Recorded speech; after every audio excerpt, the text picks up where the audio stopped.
salaamu calaykum daawade. maanta waxaan kuu sheegayaa calaamadaha lagu garto qofka nacaska ah ama doqonka. doqonnimadu waa wax laga duceysto, waa dhaqan aan fiicnayn. waayo dadkii hore oo dhan doqonnimada iyo nacasnimada way ka gabiyeen oo waxay dhaheen doqonka yuusuf kula dhalan. balse doqonnimadu waxay dadka qaar yidhaahdaan waa cudur aan daawo lahayn. haddaba daawade, waxaan kuu sheegayaa 5 calaamadood oo lagu garto qofka nacaska ama doqonka. weligaa ma lagu yidhaahday waxaad tahay nacas ama doqon? ha aaminin dadka hadalkooda ee daawo muuqaalkan ayaa kuu sheegi doona qofka adiga aad tahay. ma filaayo muuqaalkan oo kale inuu daawanayo qof nacasa, waayo muuqaalkan oo kale waxaa daawan kara qof micnihii raadinaya inuu ogaado wax un. calaamada koowaad ee lagu garto qofka doqonka ah waxaa weeye badanaa wuxuu isku haystaa inuu saxan yahay, oo khalad walba intuu sameeyo ayuu wuxuu leeyahay waan saxanahay. waa halka ay Soomaalidu ka tiraahdo qofka nacaska lagama gar helo. badanaa qofka nacaskaahi waa qof aan garta qaadan, oo wuxuu u haystaa wax walba u sameeyey inay saxsanaayeen. qofka nacaska ma yaqaano waxa dantiisa. qofka doqonkaahi badanaa ma garto waxa asaga u fiican iyo waxaan u fiicnayn.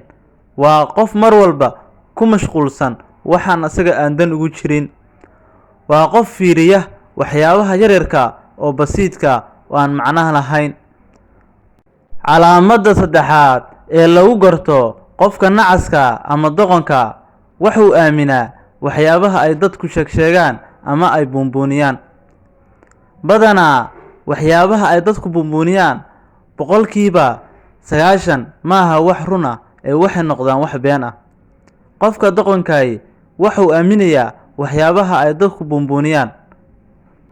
calaamada afraad ee qofka doqonka ama nacaska lagu garto waxa uu ku ciyaaraa ama uu ku kaftamaa dadka dhibanayaasha ama dadka masaakiinta. qofka doqonkaahi dadka masaakiinta ama dadka disableka ah badanaa uu ku ciyaaraa oo waxba ma taro, oo wuxuu ka raadinayaa wax kaftan ah ama qosol ah qof maskiina oo dhiban. calaamada shanaad ee lagu garto qofka doqonka ama nacaska, meel walba uu joogo isku si ayuu u dhaqmaa, oo ma yaqaano meeshaan iyo meeshii hore aad joogtay way kala duwan yihiin. waa qof badanaa isku si u dhaqmaya meel walba uu joogo, oo dadka qaar xitaa ma kala saaro ee si isku mid ah ayuu ula dhaqmaa. haddaba daawade, ma og tahay inay leeyihiin maalin ay u dabaaldegaan dadka doqomada ay leeyihiin, oo waxaa la yidhaahdaa Police Day ayaa la yidhaahdaa maalintaas. waxayna u dabaaldegaan maalinta doqonnimada adduunka. haddaba daawade, doqonnimadu maaha wax fiican oo wax laga duceysto, waana cudur aan daawo lahayn. waxaan filayaa muuqaalkan daawashadiisa inaad wax badan aad ka faa'iiday. waad ku mahadsan tahay daawashada muuqaalkan. dadka doqomada ama nacasyada badanaa maaha dad maskaxdooda dareema. badanaa maaha dad maskaxdoodu wax dareento, ee waa dad indhaha wax ka dareema oo maskaxda aan waxba ka dareemin. haddii aad indhaha wax ka dareentid oo indha ku garaadle aad noqotid, waxay kuu dhoweynaysaa waddada nacasnimada. weligaa waxaad noqotaa qof maskax ku garaadle ah oo maskaxda ka socda, si aad u kala saartid waxa khaldan iyo waxa saxan. laakiin indhahaaga mar walba run kuma sheegi karaan. indhahaaga waxay ku tusaan sax ma noqon karaan.